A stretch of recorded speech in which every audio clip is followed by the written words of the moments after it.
Hello, fellow peasants. Today I'll be reviewing 2000's Requiem for a Dream.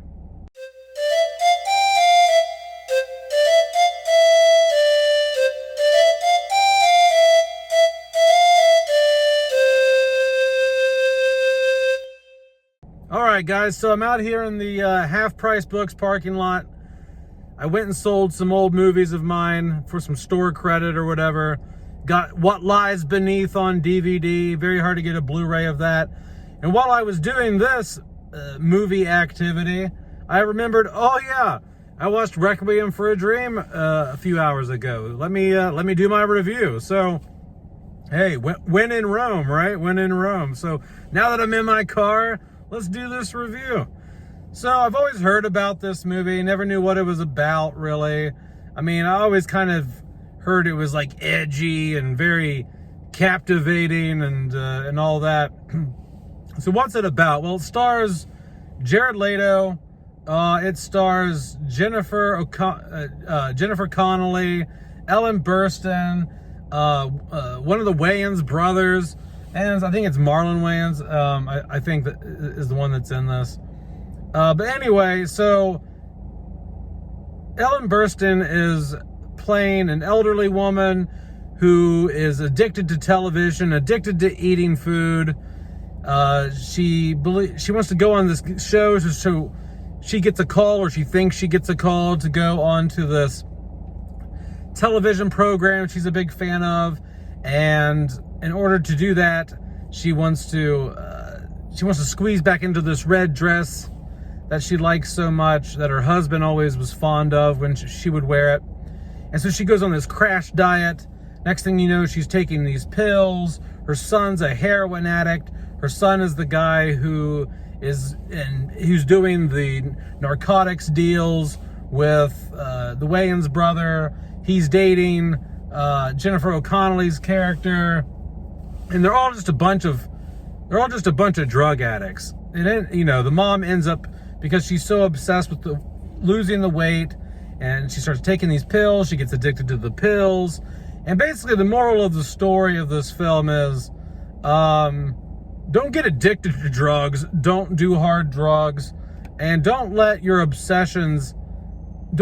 dreams and aspirations lead you down a path of misery. Like, don't become so obsessed with obtaining a goal or achieving a goal that you'll do anything by any means to achieve that goal, because if you sometimes doing what it takes to achieve that goal, it might kill your ass. So what do I like, what do I not like about Requiem for a Dream? What I like is the editing here. The cinematography is gorgeous. Everything just feels like there's very quick shots in here, very quick, like split-second shots, especially when like they're using, there's very up-close shots of biological imagery of eyes, imagery of a dollar bill snorting coke. There's quick flashes of things, and the whole film just kind of feels like a fever dream. It happens. It's an hour and 40 minutes long, I think the film is, and it goes by really quick because it just snaps. It goes and goes and goes and goes, and there's not really any long shots in this film. Everything in this film, I'd say the average shot length in this film was probably like 3 to 4 seconds long. So everything is done rapid fire in terms of the camera usage, the way that it's filtered, like the way it's color graded and everything. It has a very found footage, almost documentary style look to the film. So it feels very much like a fly on the wall type of film because of that. Obviously every film is a fly on the wall because you're watching other people's lives play out. You're watching a story. You're watching people act and perform. But certain styles, certain visual aesthetics can create even more of a fly on the wall type of thing, because it just feels so much more raw and almost video camera like you feel like you're watching this as like a recording in someone's home or something. So it just has that very raw look to it, and so that aids in what they're going for here, you know. And so I really like the look of the film. This is kind of a positive and a negative, but I just love how the movie keeps you invested even though there's fuck all going on, and you really probably shouldn't care about the characters at all. It's really just, even though the whole movie you're sitting there thinking, what is going on? Why do I care? You can't help but keep watching. Because you're just like, man, these people just keep getting, I think it's because it's the rabbit hole, it's the downward spiral of their drug use and all that. It's just kind of like, you're just like, how, I guess you're wondering just like how fucked up how fucked up is this situation going to get for this person, you know? And you just keep watching out of just morbid curiosity, I guess. I will say, if you're somebody who doesn't like movies about drug use, if you don't like depressing films, this is a very depressing film. It's very very real when in terms of what people probably go through when they're addicted to drugs and how they fuck their lives up. And yeah, and so I really like that aspect. I like that it's able to maintain your attention while at the same time you're wondering, why am I still paying attention to this? It's not a fantastic story by any means. It's not that interesting. It's just I don't know. I'm really conflicted about it. So yeah, so there's that. The last thing that I will say I like is the performances. Everyone in here gives a great performance. Especially Ellen Burstyn. Ellen Burstyn is giving her A game in this. I mean, I think her performance in this is up there with The Exorcist or better. If I'm being honest, there's a scene in the film where Jared Leto comes home to visit his mom, and he's visiting her. He wants to surprise her and tell her he bought her a new television set, and she's like all excited because she's dyed her hair. She wants him to notice that she's lost some weight. She's lost like 25 pounds at this point. And he's just kind of like bursting her bubble, you know. And she's like, look, I'm old, I'm alone, I have nobody. I need to fit into this red dress. I need to go on this television show. Because he's like, who cares about being on a television show? Who cares about all that? And she's like, I do. It's a reason to get up in the morning. It's a reason to, you know, and it's a very sad conversation. But it's it's so well acted. I think her performance in that scene is better than anything she did in The Exorcist, in my opinion.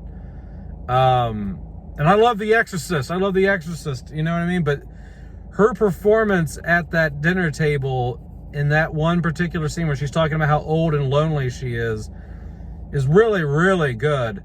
But yeah, that's about all I like about it. What do I not like about it? At the end of the day, I can't care. I wouldn't watch the movie again. It's one of those movies where it's good enough to watch one time just to see what the fuss is about, and then, but if someone were to say, I wouldn't go out of my way to watch this movie. Let's put it that way. I wouldn't go out of my way to check this out.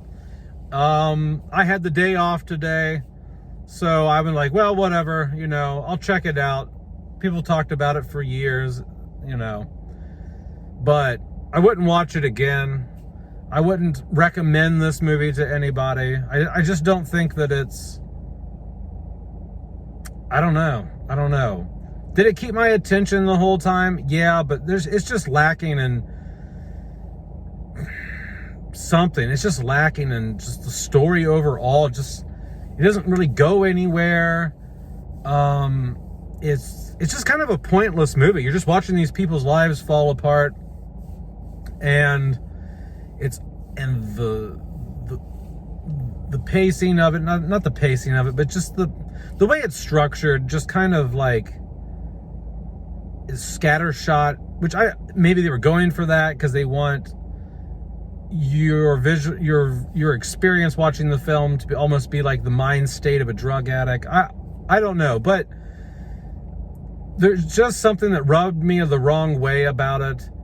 It's a very depressing movie. It's a very dark movie. You're not going to leave the film in a good mood. You're not going to leave the film with many answers. It just kind of ends on a very dark, depressing note where nobody gets ahead. Nobody has a happy ending. Everyone's depressed.